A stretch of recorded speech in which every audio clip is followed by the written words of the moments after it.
All right, and we are back here on the GSMC Sports Podcast. And for the third part of the show, we are now going to talk about Stefon Diggs signing with the New England Patriots. Now, with this deal, the Patriots have spent the most money in free agency.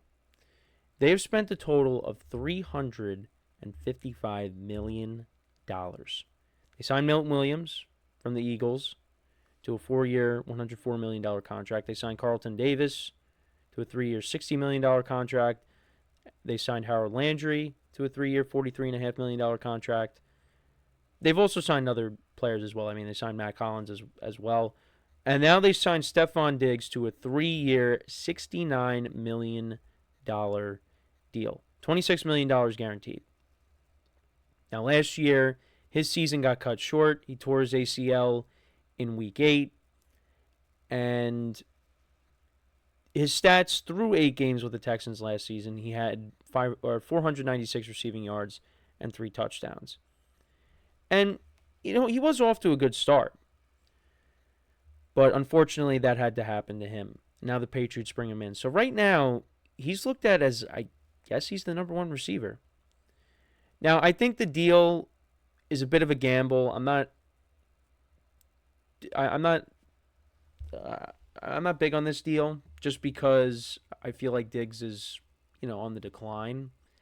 And on top of that, it's because of the injury. I think if he doesn't get hurt last year, I'm okay with it. But now he's coming off of a significant injury. Obviously production has dipped in recent years. So I that's why the deal I'm not too high on, I guess. But the Patriots overpaid because they need more offensive talent to surround their young quarterback. And I think this helps the offense out. Like, there's obviously benefits to bringing in Stefon Diggs. It's just you're taking a gamble on it. Because he's not the same player he was in Buffalo. And now he's, again, coming off of a significant injury. So I don't know what to expect. I think the Patriots are going to continue to add offensive talent, especially in this upcoming draft. They're going to have to do that. They also added to the offensive line. Because I think the defense is going to be good. The defense is going to be solid.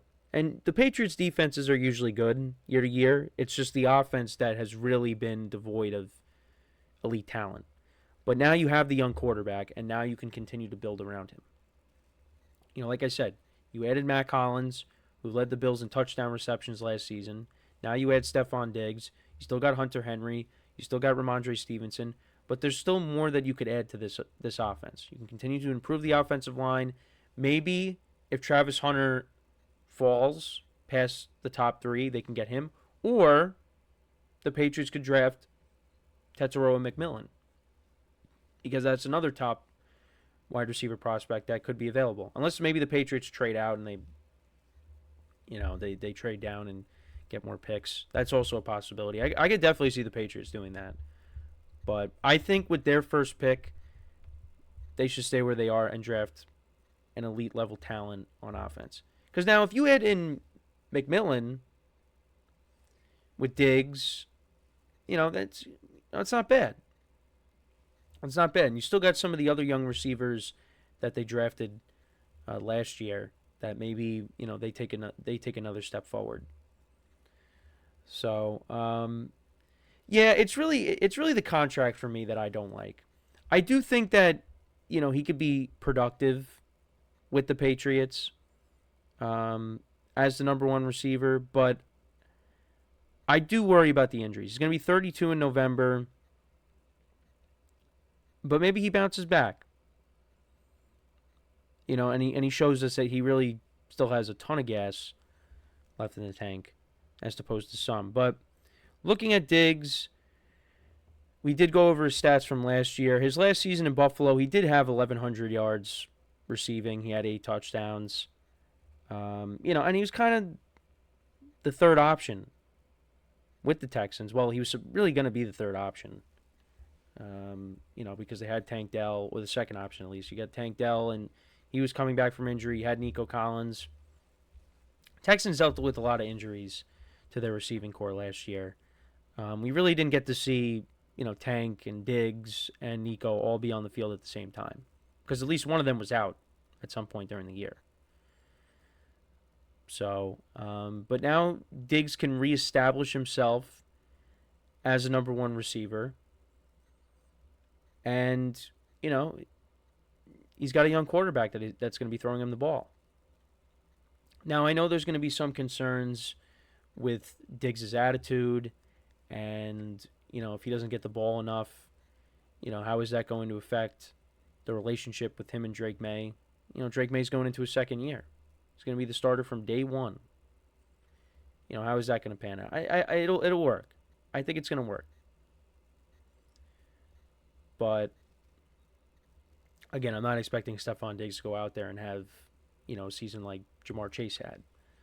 I think there's going to be some games where Stefon Diggs doesn't produce, but it's going to happen. It happens to every receiver. You're not going to have a big game every single time. But you know what? I do like what the Patriots have done in the offseason. They've spent a ton of money.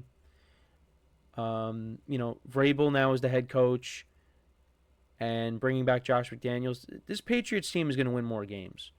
Now, I'm not going to sit here and say, again, that they're going to be a playoff team, but they won 4 games last year, right? I definitely think they can win more than that.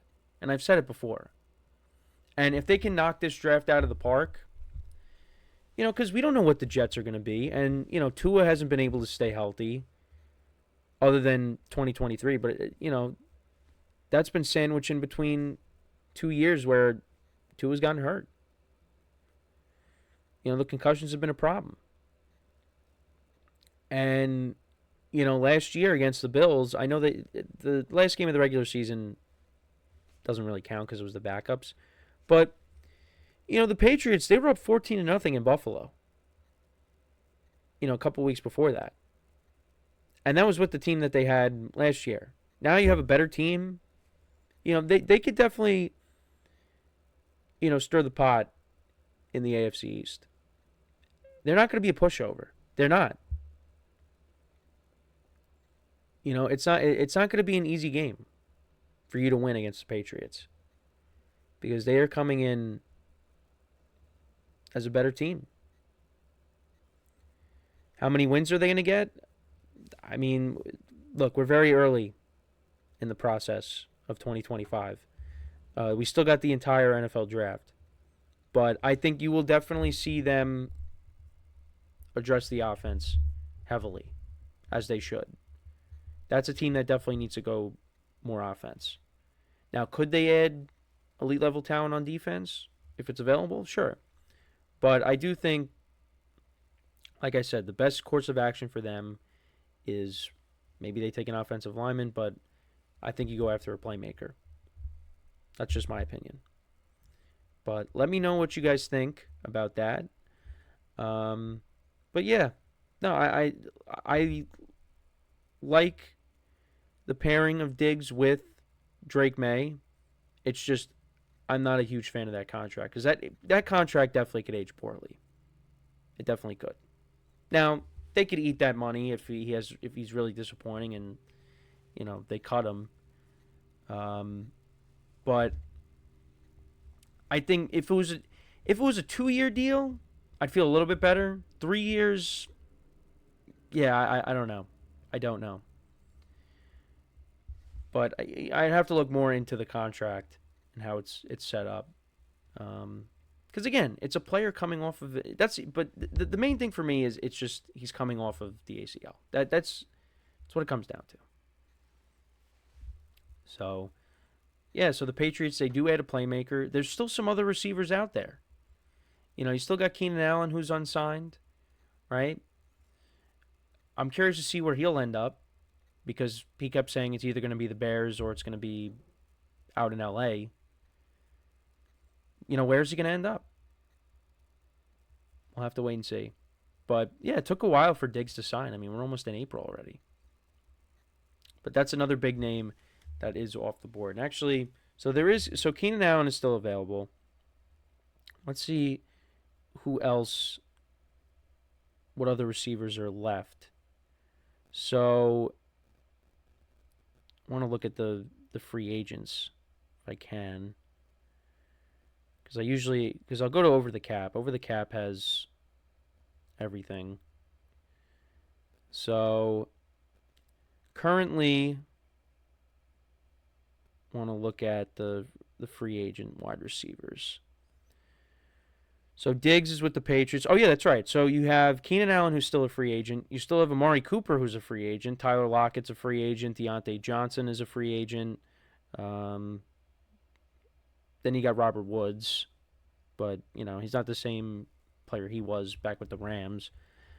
Josh Reynolds, Nelson Aguilar, DJ Chark, Tyler Boyd, Elijah Moore. Maybe the Bengals bring back Tyler Boyd on a cheap deal. Yeah, there's not a lot of big names left. Really just focus on at the top. And that's Diggs, who just got signed. Well, Keenan Allen, Amari Cooper, and I guess Tyler Lockett. Those are the big names that are still out there. I think Tyler Lockett is going to end up with the Raiders. That makes the most sense. But who knows? But yeah, Keenan Allen and Amari Cooper, those are the top two that are still left. And there hasn't really been any movement. I mean, Keenan Allen can still play. They both can. It's just they're not number one wide receiver material. I would like to see Keenan Allen go back to the Chargers. I've been campaigning for it. I hope that's what ends up happening. And then for Amari Cooper, I don't know. Maybe he goes back to Dallas. Because, Dallas still needs our number 2 wide receiver, outside of CeeDee Lamb. Brandon Cooks went back to New Orleans recently, so he's not an option. Now, Michael Gallup, they could reunite with him because, he retired, but now he wants to play again. So how about you bring back Michael Gallup and Amari Cooper, and you bring back Zeke, and you trade for Pollard, and you run it back with the 2021 offense, and you see what happens.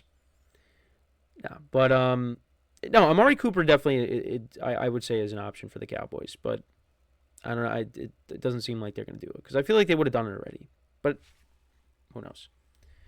But let me know what you guys think, though, about Diggs signing with the Patriots.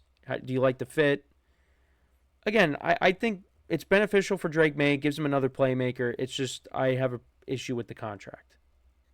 Because, again, older player coming off of a significant injury. But you know what? The Patriots had the money to spend. So, like I said, you're going to overpay. But let me know what you guys think in the comments. So when we come back from our next break, we'll talk some baseball. We will predict the American League, who's going to win each division, who's going to make the wild card. We'll get into all that when we come back from our next break. So with that being said, stick around, and we'll be right back here on the GSMC Sports Podcast.